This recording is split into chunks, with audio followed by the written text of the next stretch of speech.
As the Central Bank of Nigeria (CBN) prepares for its 300th MPC meeting, the House of Representatives is urging the committee to prioritize accommodative stance that will promote growth and employment generation for Nigerian youth amidst current economic landscape. This was the resolution of the House Committee on National Planning and Economic Development during an interactive session with the delegation of the National Bureau of Statistics. It is on record that the Monetary Policy Committee has been raised 10 times since January 2023, currently standing at 27.5% from 16.5% in 2023, with the aim of curbing demand pull inflation. However, to the 10th House of Representatives, it appears that the effectiveness of this policy has been undermined by structural bottlenecks and supply chain inefficiencies, amongst other factors. Today is about Bureau of Statistics, but you will also kindly permit me to pass a few comments about this committee, knowing fully well that there are some little changes in the leadership recently by virtue of the former chairman being elevated to the position of deputy chief whip. First is to again express my gratitude to the leadership of the National Assembly for finding me worthy to chairman this very important committee, and also extend heartfelt appreciation to the immediate past chairman for laying very good foundation, commendable service that he gave to this committee. It's my sincere intention not to disappoint and to try everything that we need to do, not to disappoint on this, this confidence that's reposed on us. Our work plan and all that we are going to do, it can be divided into about 3 or 4 places. One is about the national plan. We need to continuously monitor about that, because that is the very important part of the job that we need to do. The 2021-2025 national plan is about ending now.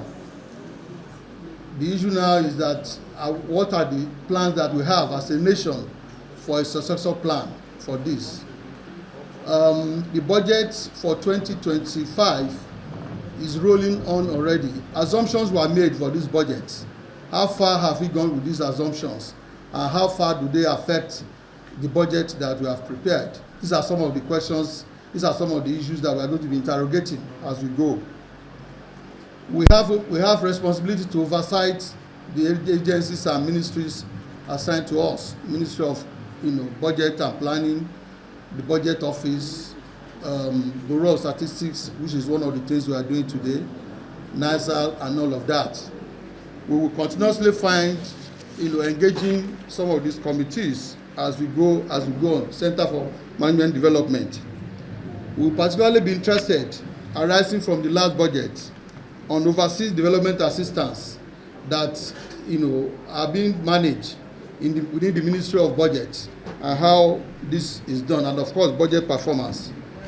There are a lot of referrals that were made to this committee in the past, and some are even being made now. There's one that affects CMD, there's one that affects service-wide vote, and a couple of others. We'll also be looking at this. Of course, by virtue of the name, National Planning and Economic Development, we should naturally be interested in how well our economy is performing, even if it's tangentially.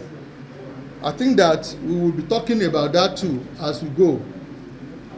But talking about the economy, you also permit me to just say 1 or 2 things about some of the things that that we see concerning that. I think in all, there seems to be a majority opinion that this government has taken very bold steps and have pursued market-driven reforms that is beginning to yield positive numbers.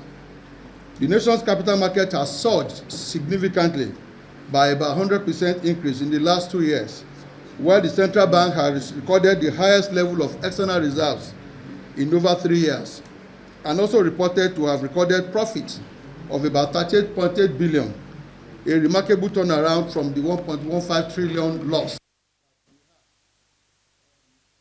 last year in 2023. In all, the economy is getting stabilized and confidence is being restored.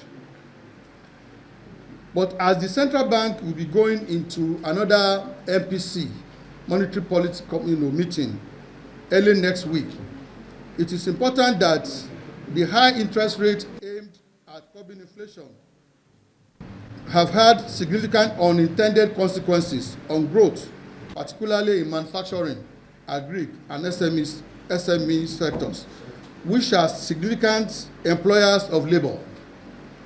The MPR has been raised 10 times since January 2023, currently standing at 27.5% from 16.5% in 2023, with the aim of curbing demand pull inflation.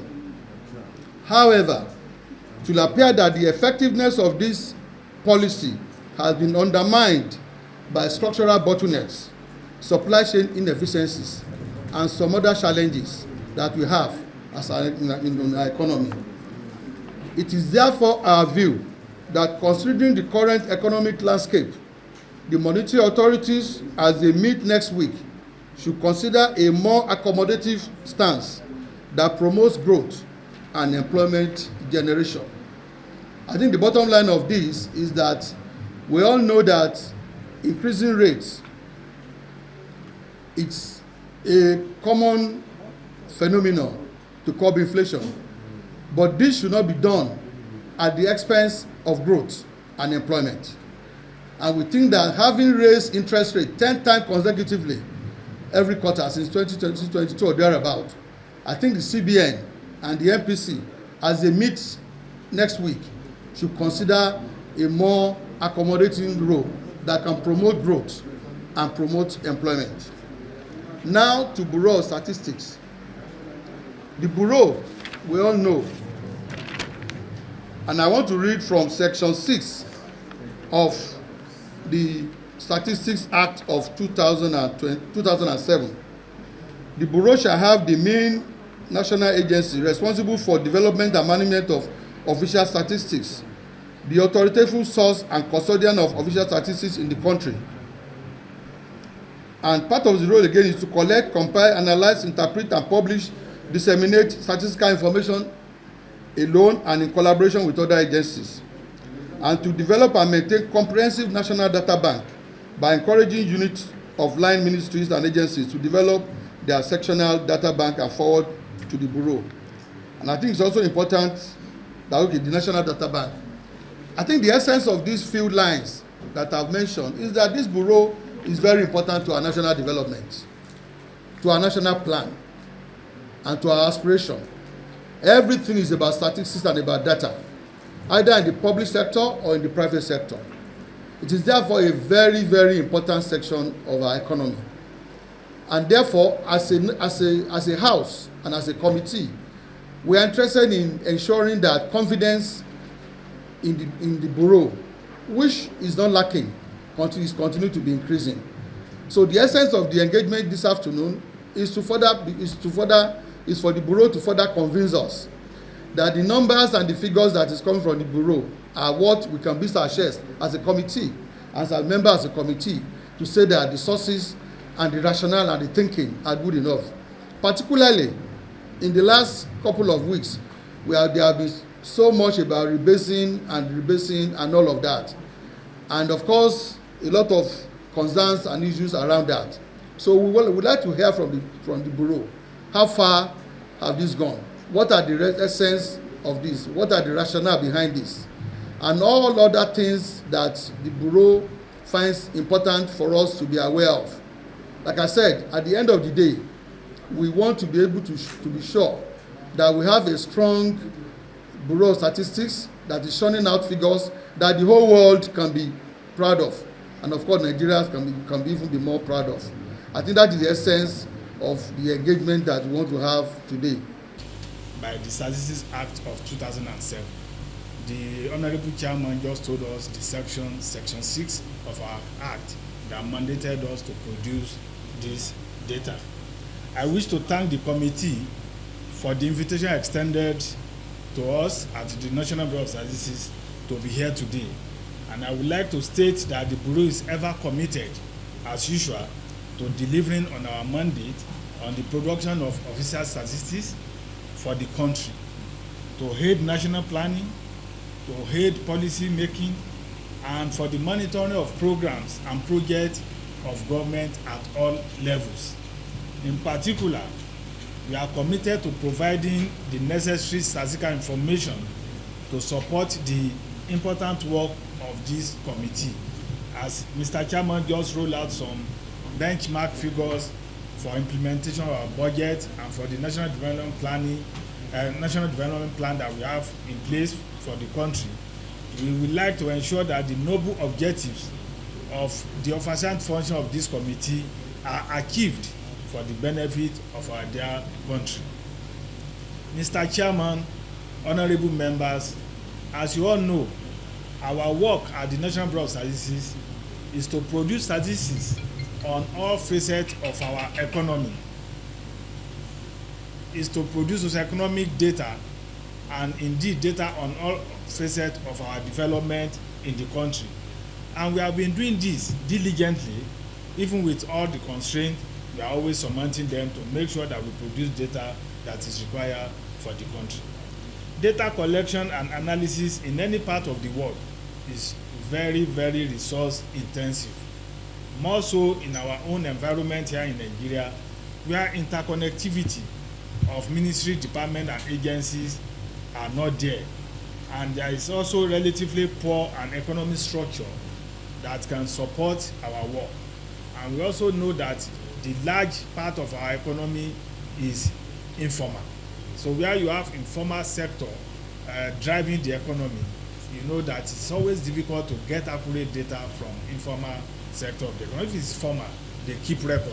But informal sector, they don't usually keep record. So we have to go extra length, make extra effort for us to be able to get data from this sector of the economy. Notwithstanding all this, MBS, with the support and commitment of this committee, and indeed the commitment and support of our own Honorable Minister for Budget and Economic Planning, His Excellency Senator Atiku Bagudu, we have continued to work tirelessly to ensure that we meet up with the mandate and functions of our office. To this end, Mr. Chairman, distinguished members, my briefing this afternoon will be on the performance of the economy in the last few quarters, especially last year. Based on the economy indices stipulated in your request, there are some specific areas that you want us to talk about. In addition to what you have listed, there are some indicators, as you also said, Mr. Chairman, in your opening remarks, that we may like the House to also hear about. So the purpose of this is to paint a holistic picture for all members of this committee on where we are, what we are doing and where the economy is. Let me start to talk about one of the most popular indicators that we produce for the country, which is the Consumer Price Index, where we get our inflation figure that we produce every month. Consumer Price Index is an index that provides a general measure of changes in the average prices of goods and services that we usually consume in the country. We always compare the price of a particular period to the base period so that we can see how prices are moving, whether it's going up, whether it's coming down, and to inform government on policy, like Mr. Chairman is rightly talking about MPC meeting by CBN. They use this data to determine the interest rate that is being used at the financial sector. So this is where the popular headline inflation rate is derived by comparing the change in the CPI between two periods. As you are aware, sir, MBS recently released the new series of the CPI following the rebasing exercise. You also talk about rebasing exercise. We have rebasing exercise for two of our indicators. We rebase our CPI and we also rebase our GDP. The CPI rebasing has been concluded and we have started rolling out figure based on that rebasing, which resulted in a headline inflation rate of 24.48% in January 2025, 23.18% in February 2025, and 24.23% in March 2025. So with the new rebasing, we have released 3 months figure based on that series, the January, February, March. And as we talk today, tomorrow we look forward to release the one for April 2025. Specifically, when we talk about rebasing entails bringing the weight and price reference period. That's what we call weight reference period and price reference period. These are two measures in the CPI that give us the inflation rate. So when we talk about the rebasing, is to bring this weight reference period and price reference period closer to the recent period that we are in, so that the comparison of prices that we'll be doing either month on month or year on year will be comparing what is relative closer to each period, rather than comparing price of 2025 with 2009. With the rebasing, we'll be comparing price that we are taking in 2025 with 2024, which is just last year. So this is what we mean whenever we are talking about rebasing, is to bring the base year period closer to the current period, so that when we are making comparison, we are comparing what is actually happening within the economy. So the current consumption pattern is measured. It is an exercise carried out to ensure that the methodological basis upon which the CPI is computed is robust enough, is logical, and consistent with global best practice. Whenever we have opportunity to do rebasing, these are the things that we look out for as far as MBS is concerned, to make sure that we are using methodology that is in line with international best practice. We update our basket, and then we use the best way to calculate the CPI. All these are inherent in the rebasing that we just concluded for the CPI. It is expected to be conducted every 5 years. That's the best practice. But because of resource constraint and the environment that we operate, we don't usually have resources to carry out this rebasing every 5 years, usually more than 5 years. It is expected to be carried out every 5 years with a new basket of items constructed to reflect the changing pattern of household consumption in Nigeria. When we say basket, what we mean is that all the goods and services consumed by household in Nigeria, we put all these items in a basket where we collect prices on them every month, so that we know what is changing, the prices that are changing from month to month, and then compared to what happened last year. The structure and methodology of our CPI, as we have it now based on the rebasing that we have just concluded, currently the CPI has a weight reference period of 2023 and price reference period of 2024. What we mean by price reference period is that when we are comparing price now, we'll be comparing price of 2025 with price that we are obtained in 2024, so that we can see how life is getting better, how goods and services are being sold in the country now. In the present basket that we have 934 goods and services in this new basket after rebasing, compared to 740 that we have in the old basket. So we have more robust basket that can give us true picture of prices of goods and services in the country now.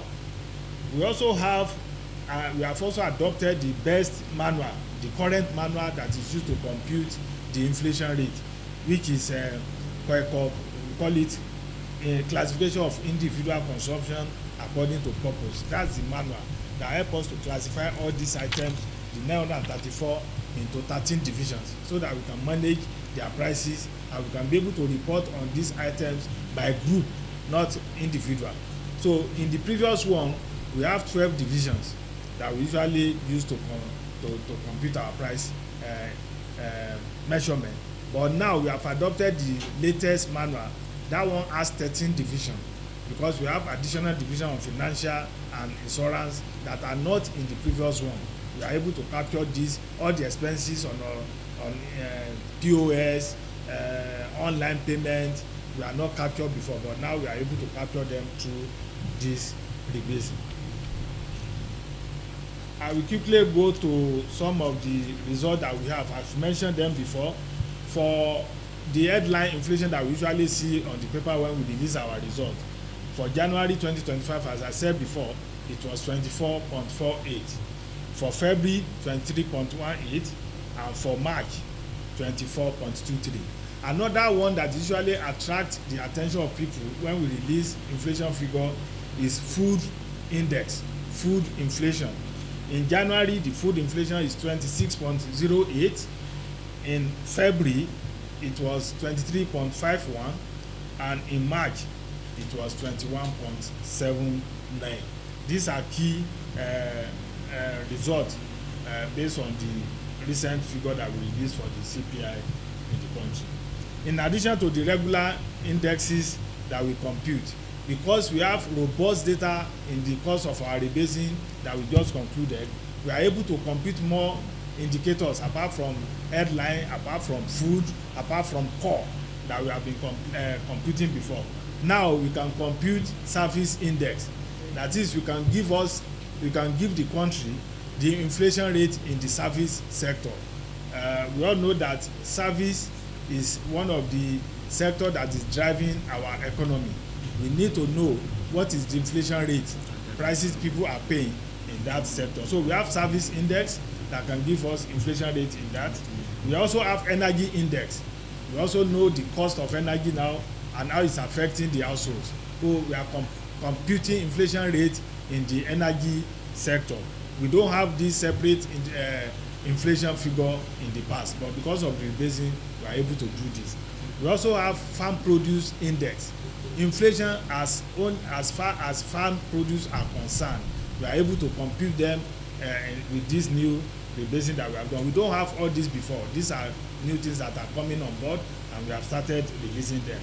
And then the last one is good index. Goods that are produced in the country. You know, when we say inflation, we say prices of goods and services. Now we can also produce separately the inflation rate as far as only goods items are concerned. From here, let me move on to the next popular indicator, which is gross domestic product. This is the one that measures the growth, the size, and the performance of the economy in general. Similarly, as we have for the CPI, the rebasing of the gross domestic product, GDP, is the process of operating the whole base year with a more recent year due to changes in technology. These are the reason why we have to update our base year. We cannot leave it to be static. The last base year for the GDP was in 2014, and the last base year for prices was in 2009. We can't leave all this base year to be static. We have to keep changing them to move closer to the recent period that we'll be collecting data on. So due to changes in technology, due to changes in consumption pattern, and due to introduction of new products into the economy, there is need for us to have a change of our base year to reflect all these changes as we have them currently. MBS is currently finalizing the rebasing for the GDP. As I said before, we have concluded for the CPI, we have started using it to compute our inflation rate, but for the GDP, we are just finalizing the process. We have gone far into the process. We are at the tail end of coming out with the figures. We are engaging stakeholders presently before we release the data. There are new things that we brought on board for the GDP rebasing as well. The recent rebasing of the GDP has a base year of 2019 rather than 2010 that we have before. So we are moving it closer to where we are now. And we have incorporated new areas and activities of interest into the computation. This includes the digital economy activities. You all know the role that fintech digital platform are playing in our economy now. We don't have this well capture in the previous base year that we are using, but now we have captured this adequately in the current rebasing. There is also pension fund administration. We also know how much huge amount of payment that is going to pension fund. So we have also captured this particular sector because it has major role that is also play in the economy in terms of improving the welfare of staff that are personnel that are producing goods and services for the Nigeria. Health and social insurance activities are also covered, as well as National Health Insurance Authority. As part of our efforts to get more subsequent data on this National Health Insurance Authority, we had a meeting, collaborative meeting with them yesterday with the DG of that office, just to ensure that we have continuous data coming from that sector. It will also be of interest to us that we have also captured data on modular refineries. You know, we have private refineries that are springing up, of which Dangote refinery is the leading in that sector. We have also captured their data to reflect what is happening in the oil sector of the economy. The rebasing exercise, which started in 2018 with the reconstruction of the supply and use table, adopted a global manual for the compilation framework. There are manuals, there are procedures, there are documents that always guide national statistics offices whenever they are doing the rebasing of the GDP. We have followed all these manuals, we have adopted them, and we have made use of them to get a better, a comprehensive rebasing for the country. Over time, the National Bureau of Statistics, in the course of the rebasing, we have engaged with a lot of stakeholders, critical stakeholders, such as the Federal Ministry of Communication and Digital Economy. As I said, that the data that are going into that need to be captured to reflect what our current economy, the size of our current economy. We also work with Federal Ministry of Art, Culture and Creative Economy. We also know the huge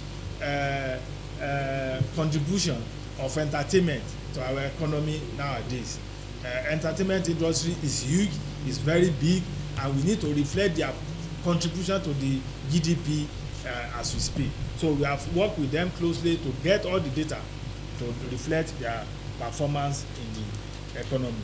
We also work closely with Central Bank of Nigeria. When we talk about financial sector of the economy, it's very huge, it's expanded, and then we have, as usual, work with CBN to get all necessary data from our financial sector. The Ministry of Marine and Blue Economy, this is one of the new new ministry created by this regime. In order for us to be able to measure the performance of this new ministry going forward, we work with them, we visited the minister, and he gave us people that we work with the team from MBS to get data on the marine sector of the economy, the blue economy sector of the economy, because this is also huge, and in the past we don't capture them properly, adequately to reflect in the economy. But now we can confidently say that we have adequate data that talk to that ministry. As I mentioned before, Pensions Commission, Social Insurance Commission, we work closely with them to get their own data as well.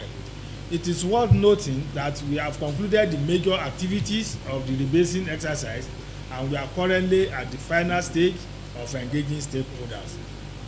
Most of the stakeholders that we provide data, we have engaged with them, but the user of the data as well, when we release them, we need to engage with them. And part of that is also, we are glad that we are invited to the House, this Honorable House Committee, to present what we have done so far in the rebasing exercise. It's also part of the engagement. The preliminary result that we have from the activity that we have carried out on the rebasing so far gave us idea of top 7 sectors as we have it now, and the top least sectors of the economy, just to show us briefly what the economy is talking about. So we have economic activities like the crop production, trade, real estate, telecommunication, crude petroleum and natural gas, as well as livestock and construction sector.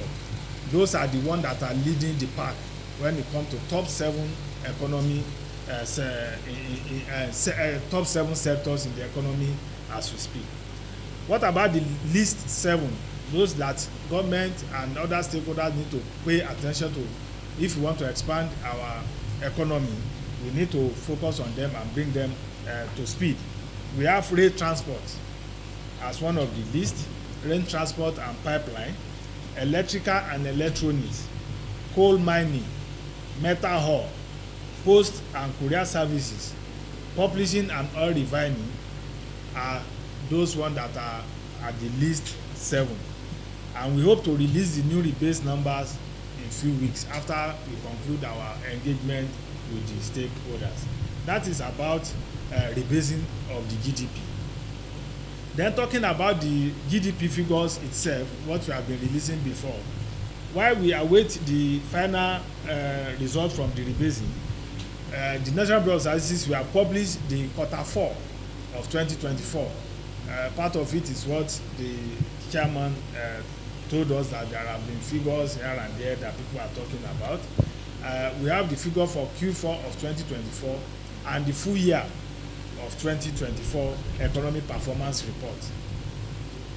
The report showed that the nominal GDP in Q4 2024 was 78.37 trillion, which is higher than the figure that we have in Q4 of 2023. That was 65.91 trillion. So as we are saying that the economy is stabilizing, is growing, is doing better than we have before. If you see the figure that I will be calling between 2023 and 2024, you will see that the performance of the economy in 2024 are better than what we have in 2023. The real GDP for 2024 was 22.61 trillion, which is higher than what we have in Q4 of 2023. That figure was 21.77 in Q4 2023. But in Q4 2024, the figure was 22.61. That is talking about the real GDP for the country. In terms of the growth of the economy, in the fourth quarter of 2024, the economy grew by 3.84% when we compare to the same period in 2023. This is supported strongly by the performance of the services sector. When I was talking about inflation, I said we need to measure the inflation in the service sector because service sector contributes a lot to our economy. This growth rate was higher than the 3.46 recorded in fourth quarter of 2020. You can see again in terms of growth, the growth that we recorded in Q4 of 2024 was higher than the growth recorded in Q4 of 2023. The contribution of agriculture was 25.59%. Agriculture sector is one of the biggest sector contributing to our economy. Agri was followed by industry. Industry sector contributed 17.03% to the total GDP of the country.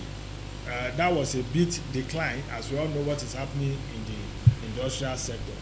The services, as I said, is the largest contributor to the GDP. It has 57.38%, which is higher than what we have in Q4 2023. We are always interested to know what is happening in the oil sector in terms of crude oil production on a daily basis. The average daily oil production was 1.54 million barrels per day in Q4 2024. It is lower than the figure of 1.56 million barrels per day recorded in the same period of 2023.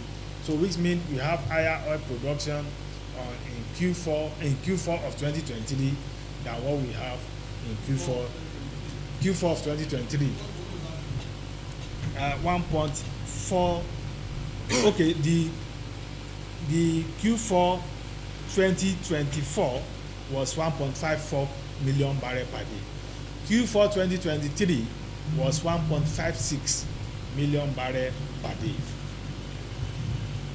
But the one for Q4 2024 was higher than the third quarter of 2024. When we compare quarter on quarter, Q4 2024 is higher than what we recorded in Q3 2024. Real growth rate of oil sector was 1.48%. We also measure the growth rate based on the production of the oil, crude oil.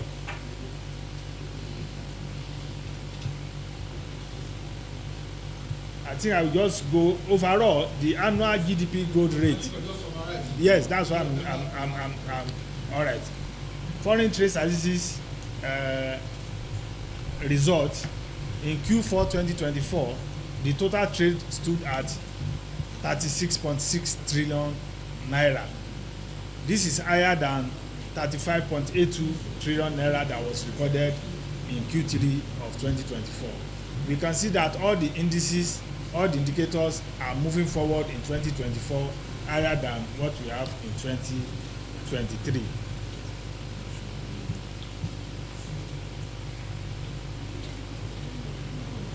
What is important in this sector is that we need to know what is driving this surplus balance that we have in the trade sector. Crude oil maintained the dominant driver of Nigerian export earnings, contributing 55.29 trillion naira, which accounted for 71.4% of our total export in 2024. Page 7. I'm on page 7 now. Non-crude oil exports also saw considerable improvement, rising from 22.16 trillion during the Q4 2024.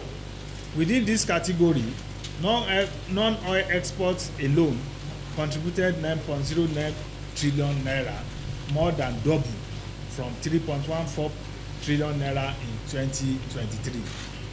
You can see that the economy is really performing better than what we have in 2023.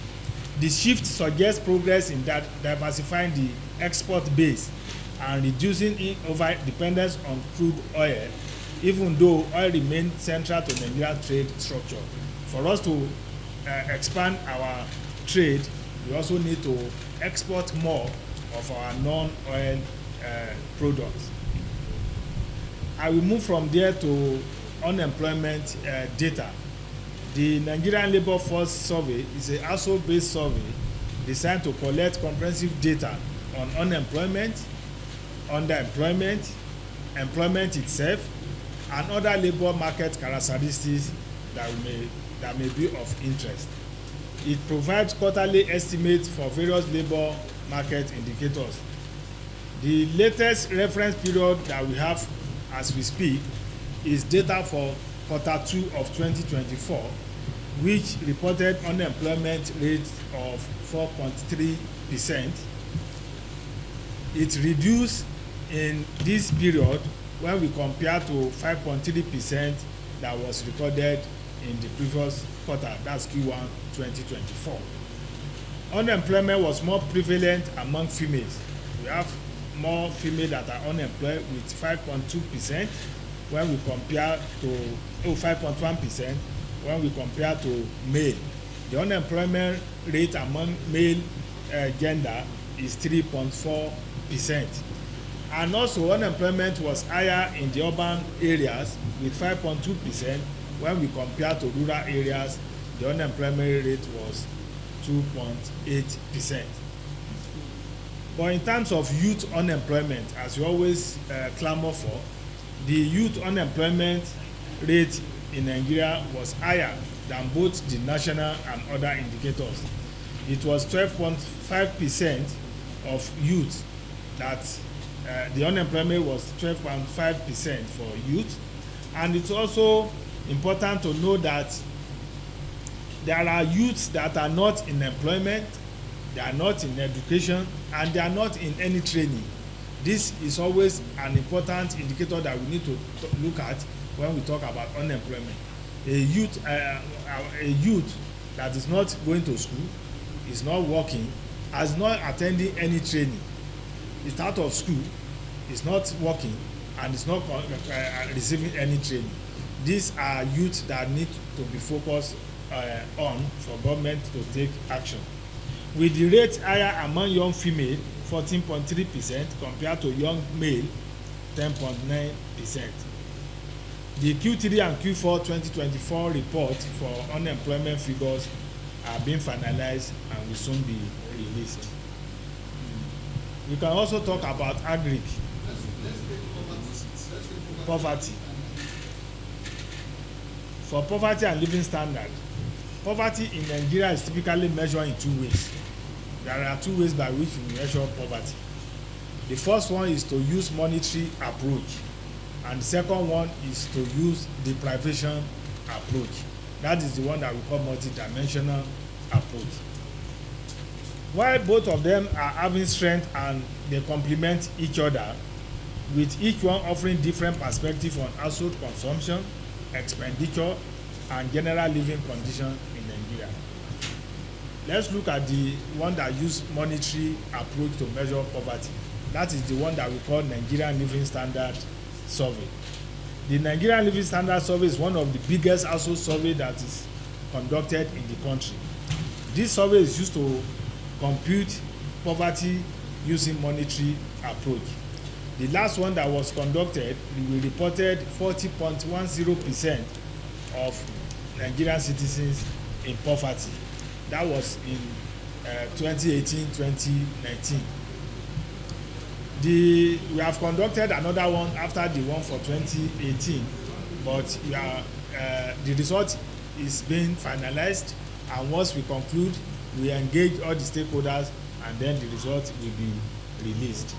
Then we can also talk about the multidimensional poverty index, which use deprivation to measure poverty. We have computed this between 2021 and 2022. The result has been released.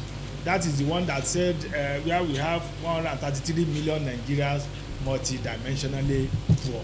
So the result is out, it's on our website, and it's available for people. We also put the link where we can get the result of that survey here. So the last of that was 2021, 2022.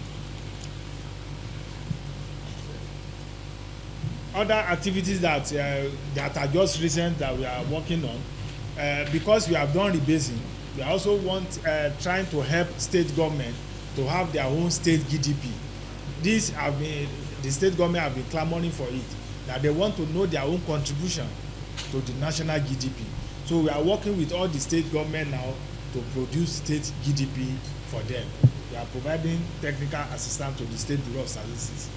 Nigerian food price tracking using crowdsourcing. This is a new product coming from the National Bureau of Statistics, where we collect prices on daily basis for some basic items. As we are talking that, we are saying that food inflation is very important for us to know what is happening.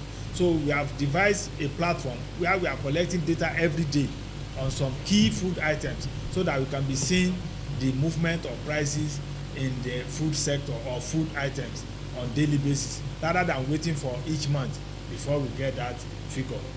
We also have informal cross-border trade. As we are talking about increasing the size of our trade, especially non-crude oil trade, we are working with with the National Export Promotion Council, Nigerian Export Promotion Council, to get more detailed data on our informal trade at the border point in the country. We all know that there are a lot of trading activities happening at our borders, but these are not captured properly because we rely on the data from custom to get our trade statistics. But if we implement this now, we'll be able to complement this formal data that we have with informal trade data, which will make it robust and get more insight into our trade activities. We are also tracking the performance of Nigeria in the SDG. This is also important for us. Then we are also working on the review and amendment of the Statistics Act 2007. We want to update it. We want the support of all the members here, with the chairman leading, to review the Statistics Act so that we can have more access to data that is available in the country, so that we can produce more quality data, robust data for the country, and we can report better than what we have now. Thank you, Mr. Chairman and members.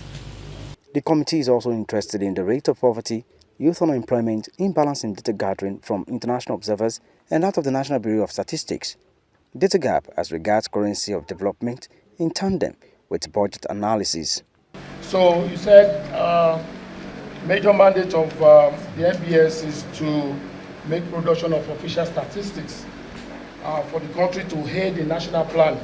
So let's talk about that national planning. And what I want to acknowledge the fact that you've been able to make a robust presentation as far as what NBS has been doing. But let me focus your attention on the budget. Of course, you've said a lot about GDP and how you've been able to capture data, and then you said something about engagement with users of those data. But the loop-sidedness of our budget, I was expecting that you would talk about it. Our budget, if not for the present administration, that has been able to create or construct roads across geopolitical zones. They move road from Lagos now to Calabar, so we can see balance in the budget as far as the presidency is concerned. But let me focus your attention on the budget of other ministries. They have been producing budget over the years, and those budgets, the content of those budgets are not balanced. I've seen some local government that has never seen dividend of democracy in the budget.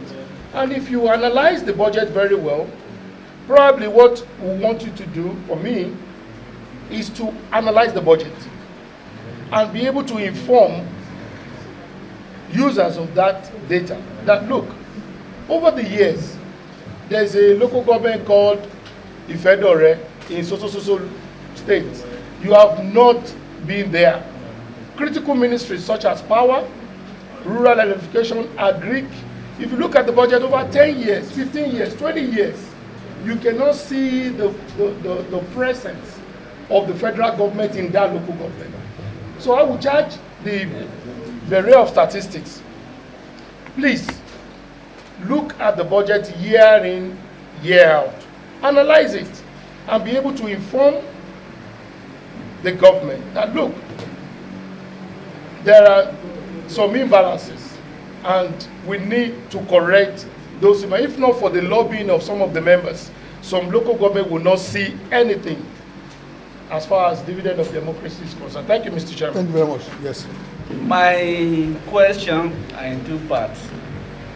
One, with the data's analysis you have been dishing out to the country, which we assume to be correct data, and but looking at the other information being released, all these foreign bodies like IMF, World Bank, we realize that they are in contrast with whatever information that we are getting at home. So is there a way or something that your agency could do to ensure that at least some of this information are being balanced, so it's in order not to be dishing a completely or confusing data and information to the populace? That is one. Then the number two has to do with the effort of Mr. President to ensure that the economy are in the right direction, which we have already started witnessing that growth. But another problem we are facing or we are having has to do with this MPR, which has to do with the interest rate. It's killing the SME. So I don't know if there's anything your office in terms of advice to the CBN to to look into this area so that the SME, which is the engine room of any economy, will be able to witness this growth we are looking at. Thank you. Thank you very much. My question has to do with how do you ensure data quality and accuracy? That's number one. And number two is about the data gap. You know, we have data gaps. So how do you bridge those gaps? And again, rather to what he said, that the information coming out from statistics office is not different from what's coming out from major foreign agencies. How do we bridge that gap? How do we ensure that whatever we do about it is actually consonant with what they're giving out to us from the foreign agencies? Unlimited funds. I want to ask about your impediments. Yeah, you rely so much on foreign funds, right? How do you ensure that you actually have enough funds from within the country to carry out your function? Those are my questions. Thank you, Mr. Chairman. Other areas of concentration for national development and economic diversification are solid minerals and content creation. We are still not there. If you are talking of living standard of Nigerians, I cannot get the accurate data on the tip of our finger. I talk of last 3, 4, 5 years. That will make all other planning activities to be meaningless. You don't know the living standard of Nigerians. How do we plan for them? It will render all our budgets on yearly basis useless. So I want to speak to that. That's my major concern I want you to say about. Thank you. So this is the basis of our existence as a government in the first place. And I expect that you're coming here, you'll be giving us an updated statistics of what you have done. If by now we don't have, statistics of what an ordinary Nigerian's life was in 2020, you don't have it here, and this is 2025. Like 6 years ago, we don't even have a record of what the standard or the poverty level of Nigerians are, or the growth and development of the life of an ordinary Nigerian is as of today. Then I want to say that you have not been doing anything. You need to go back home, go back to your drawing board. We don't have any business here if we don't have statistics of what our constituents, what their level is as we speak today. A lot of us have influenced a lot of things to ensure that we get dividends of democracy home to our people. We have gone out of our way to do private things on our own, to touch the lives of our people, to move their lives from point A to point B in progression manner. So we are interested in knowing if what we have been doing in the last 2 years has been productive, if we are making sense, if we need to re-strategize. Drawing from what my chairman said in his opening remarks, he made mention of national plan. And if you look at planning, someone once said, if you fail to plan, you are planning to fail. And in planning for a country like Nigeria, he narrowed it down to data, which squarely rests on the shoulders of your agency. And I listened to you carefully. The basket with which you draw your data from the top 7 and the bottom 7. You did not mention solid mineral. If it was an oversight, we will understand. But if it was not, that is a huge sector in Nigeria that must not be overlooked.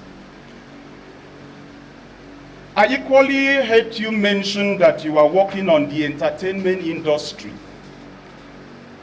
But I would like to add, does what you are currently doing in the entertainment industry include the social content creators, which so far has created a lot of employment for Nigerians?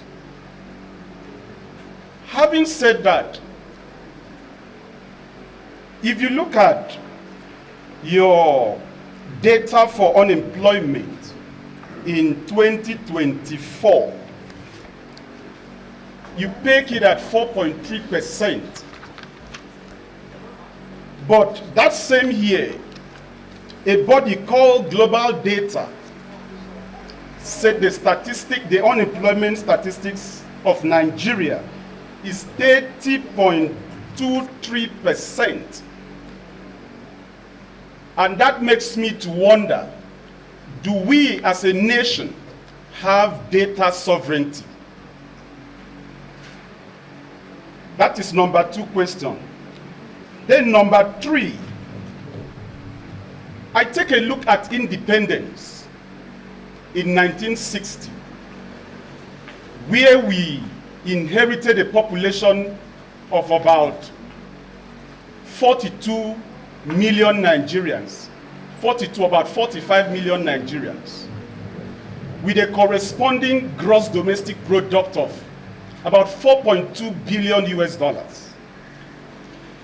Fast forward to today, about 64 to 65 years after, the population of this country has increased to over 200 million.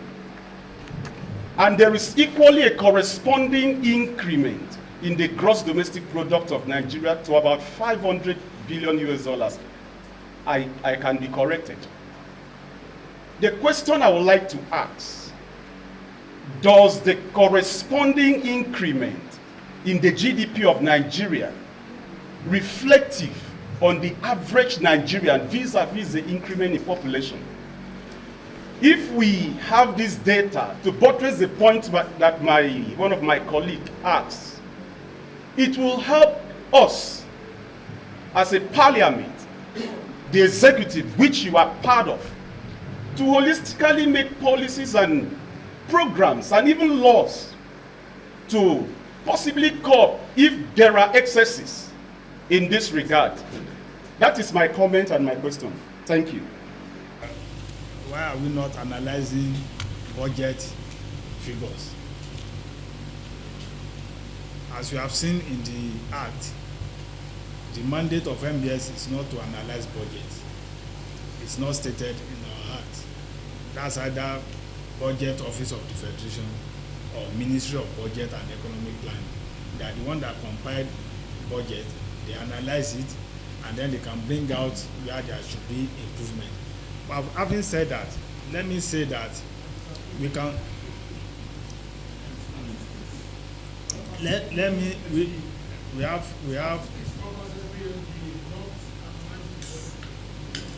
so let me say that we have some bodies, organizations that analyze budget.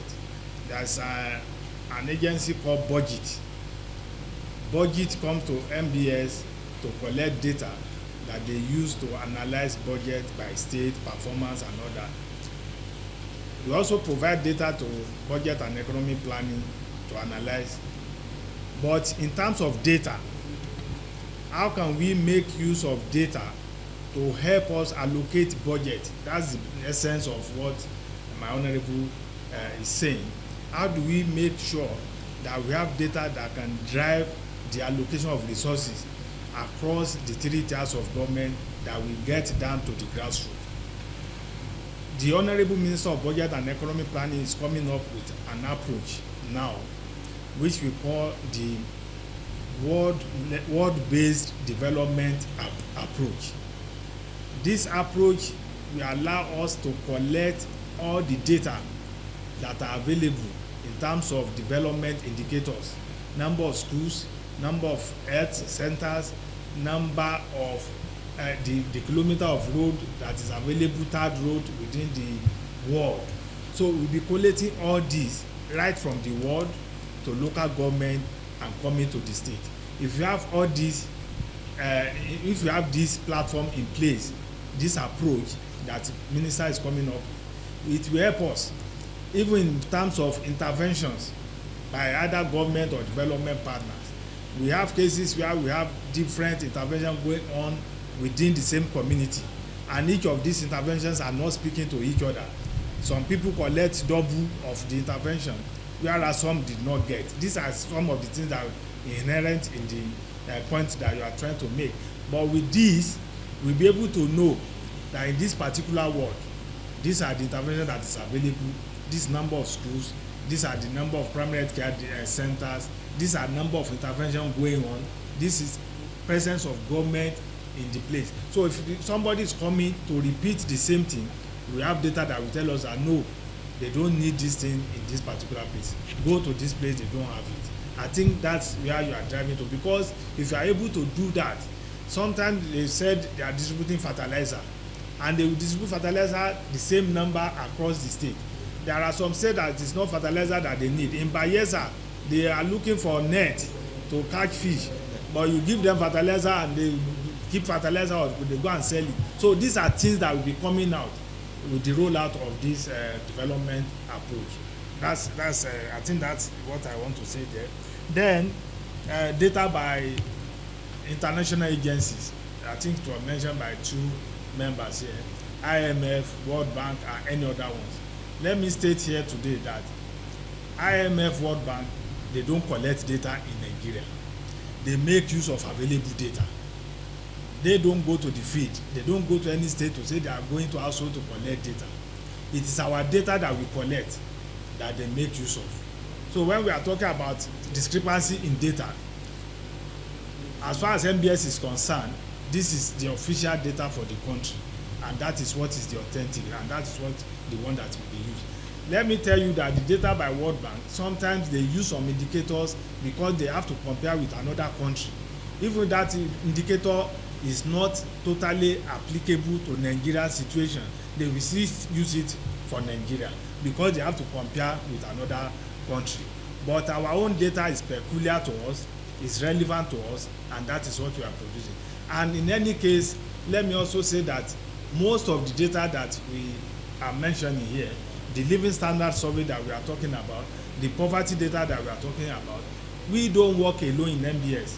If data has to do with health, if you are collecting data on health indicators, we work with Federal Ministry of Health, MPACDA, that's coming from government side, and we also work with WHO, that's international agency, UN agency for health. When it has to do with agriculture, we work with Federal Ministry of Agriculture and Food Security, we work with FAO. So we always combine our efforts to collaborate with both national and international agencies. There is no data that we produce that has to do with poverty that World Bank is not involved. So the data that you are seeing World Bank is coming out with is our own data. They don't collect data here. That is what I want to say about it. So when we talk about accuracy, the data, the way and manner in which we collect data now is far, far different from what we used to have before. Quality of data. Number one, we are not collecting data using paper. It's when we are using paper, somebody will be changing what is there.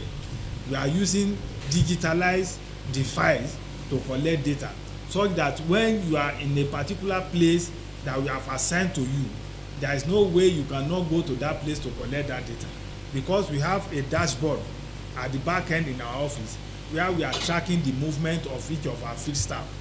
When we say you should go to a particular point A, if you go to another place, the pointer will be showing in our office that you are not in the assigned location.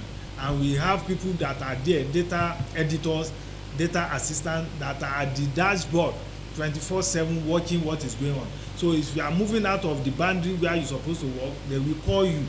We have call center as well, where they will make call to our field staff to tell them that they are out of the range of where they need to collect data. Not only that, as soon as you are finishing your work in the field, you are sending it online to us, and we are receiving it there. We are quickly checking the quality of that data, do a rough parameters that we have set to check the data. If there is anything that is not correct there, we get back to you immediately before you leave the vicinity of where you are collecting the data. So the way and manner in which we collect our data now is quite different from what we used to have. And we have people that are also on ground, the monitors, the state officers that are with the administrators looking at how they are collecting, how they are doing the interview. Because one thing is to do the interview, another thing is to record the correct something, if the correct answer given by respondent. If you don't have people that are watching them, they can just also, they can be at the place but recording what is not being given to them. So we also have monitors, we have coordinators that are looking at the work of all the people in the state. So these are things that we put in place to ensure that the quality of data coming from our office are accurate as much as possible. Interest rate, the need for MBS to advise CBN to use, I think the chairman also made allusion to this, accommodative interest rate that can make the economy to grow, that will not stiffen the industry. So I want to say that I'm a member of MPC and I present data to them to take decision. They always deliberate extensively in their meeting to look at what impact this will have on GDP, what impact this will have on citizens' welfare. So it's not that they just close eyes and take decision. But you know, the core mandate of the CBN is to tame inflation. So that's the priority. That's the ultimate, to ensure that inflation is not allowed to just be going up anyhow. If not for the intervention that they have been doing and the right decision that the CBN have been taking at the MPC meeting, inflation probably will have been more than what we are witnessing now in the country. But because of the right decision that they have been taking, that is why we are seeing it moderating. Even if it's going up, you can see the difference is not that huge. Otherwise, if they let it loose, the difference that we've been witnessing will be more than what we are seeing now. But thanks to the decision of the then when we talk about MBS releasing figure, another agency from another firm or agency from another country is releasing data for the country. That whatever they release, let me give you example. In the budget, as you are saying, there are data, there are benchmark, there are indicators that drive the budget that we deliver or that we presented to them. You cannot see foreign data there. If any foreign agency is releasing, it's just releasing it for their own convenience. It's not official data, it's not government data. The government data is only from MBS, and that's what government is using to take decision. So sometimes they don't look at the reality of our own situation. They just look at what is happening in other climes, especially in advanced country, and impose that indicator into the projection. As I said before, they don't collect data, they make projection. So, and they feel that the projection must fit into what is happening within our own context in the country. That is why sometimes you see huge difference in what we release and what they are doing. We are not projecting. In MBS, we don't forecast, we don't make projection, we collect actual data. So in that case, you cannot all the time have the same result as they have. Between monetary Nigerian Living Standard Survey that use monetary approach to measure poverty and the multidimensional poverty index that use deprivation approach to measure poverty, which one is better? The two of them are better. They are complementary to each other. You need the two to have a comprehensive outlook of what poverty situation is in the country. When we talk about the monetary approach, it's looking at consumption, what people spend money on to survive. It is very, very important that you know what people are consuming, how much they are spending, and then you can help them to make sure that there is food security, there is a lot of food available in the country, and there is money in the pocket of the people. If you don't have the monetary approach to measure poverty, this information will not be available to government. So it is very, very important. In terms of deprivation, when you look at children that are supposed to be in school at this school age group and they are not in school, they are deprived of their education. That is what the multidimensional poverty is looking at. If a child is supposed to attend, if somebody is ill in the household, not feeling fine, there should be a nearby primary health care or clinic that should be available for them to get health services. If it is not available, they are being deprived in that area.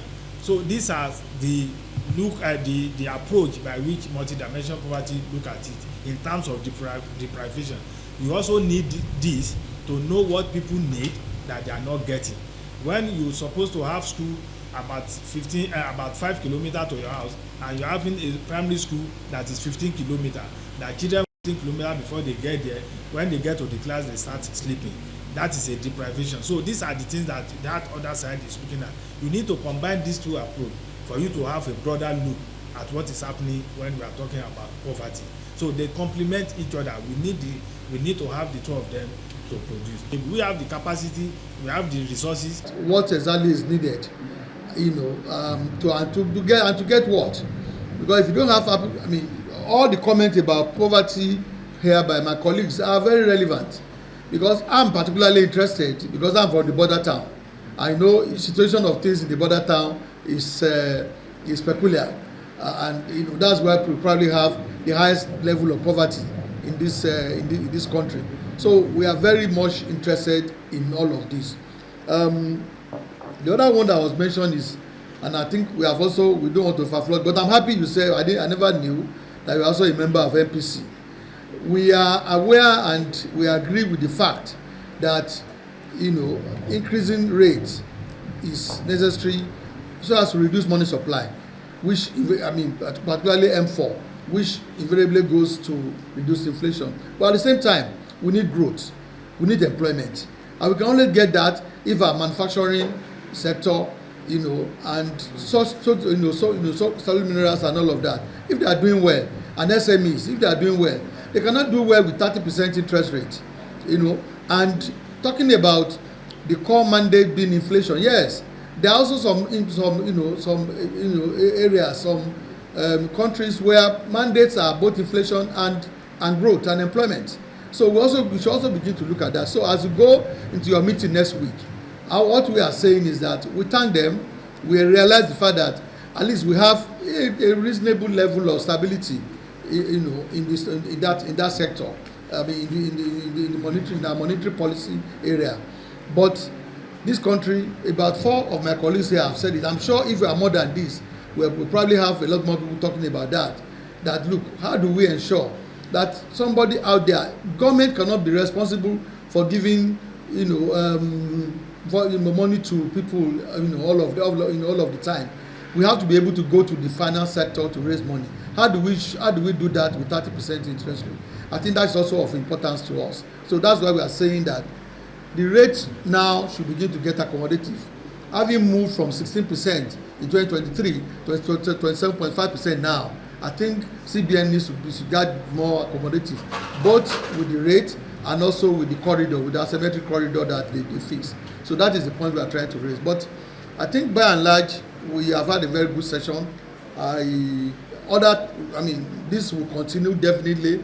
We want a much more robust Bureau of Statistics, and we also note the issue that you mentioned in the area of changes to the law, so that we can have the legislation also supporting what we are trying to get. So we'll look at all of this. So on that note, I think I would say that we have very good engagement, and I think we can begin to bring the meeting to our end.